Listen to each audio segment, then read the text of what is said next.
is Dana again. During our last session, we talked about how changing your transmission fluid could save you thousands in transmission repairs. Today, I want to talk about another maintenance item that many people don't think about, yet it can save you a ton of money. One of the biggest reasons we see for replacing fuel pumps today is fuel filters that are clogged or partially clogged. When this happens, your fuel pump functions like your heart. It has to work very hard to get the gasoline through the filter to the engine. If this continues for any period of time, it overworks the pump and eventually will cause it to fail. Most fuel pumps are electronic and are located in the fuel tank.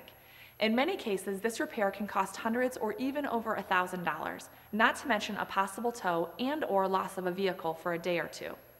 To help prevent this, your fuel filter should be replaced approximately every 1 to 2 years, depending on your driving conditions. Replacing your fuel filter will cost a lot less than replacing the fuel pump. This is another example of a small maintenance item saving you a lot of money. If you would like to make an appointment or have any question about your vehicle, give us a call.